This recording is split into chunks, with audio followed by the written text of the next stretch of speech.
Having a basic drawing kit is super important if you're going to be doing some drawing at school or if you're going to be drawing at home. So let's talk about what needs to be part of your basic drawing kit. Hey there, my name is Jess. I'm from the Gold Coast Art School, and today I'm going to talk to you about all the things you need as part of your kit, starting with pencils. So you really don't need that many pencils.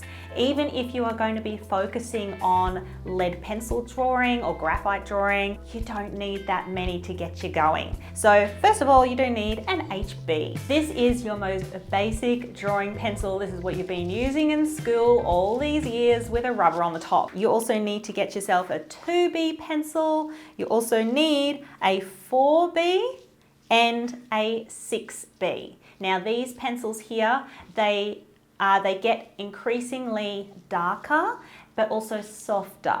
We do have a video actually that goes through all of the different lead pencils that we have here at the school anyway, and it shows you exactly what each one of these looks like. So do check out that video if you want to see exactly what all of these pencils look like when you use them, but you will need these as part of your kit.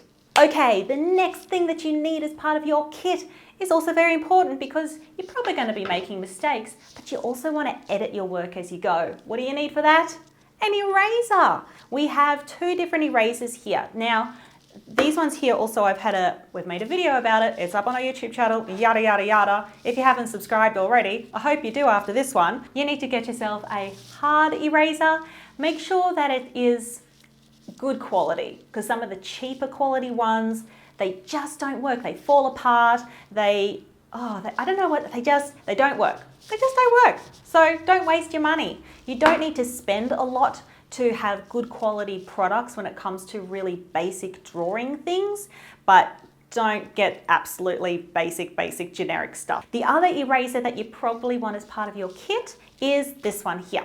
It is a kneadable eraser, also known as a putty rubber, and when you sort of get them out of their little plastic cases here and you start using them, they turn into something that looks a bit more like blue tack. We're already at the last item, holy moly, here we go. You need to get yourself a sharpener.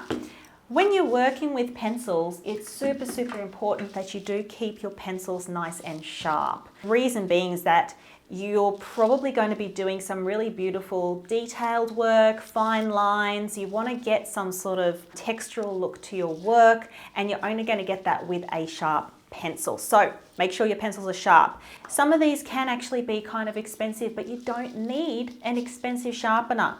Just make sure that it's a decent one.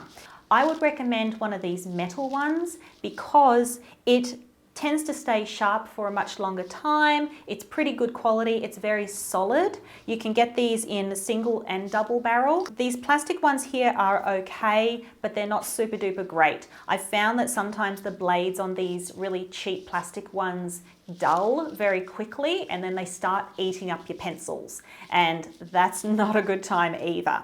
You can also get some that are fully enclosed. This one actually has an eraser on the top as well, and it's also double barrel, but I don't actually like the structure of this one because as it sharpens the pencils, it all gets stuck up inside and it's really difficult to clean. The last type of sharpener that you might want to look at is something that's a little bit more chunky and substantial.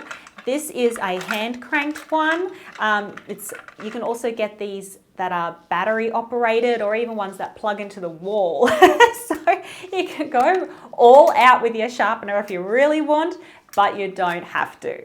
And that, my friends, is it. That's all that you really need as part of your basic drawing kit to get you going. So check out the other videos on our channel because I do have videos about pencils and erasers, and I go much deeper into them. Also, please subscribe and throw us a like and tell me what you want to see next. We look forward to seeing you next Thursday. Catch you later, everybody.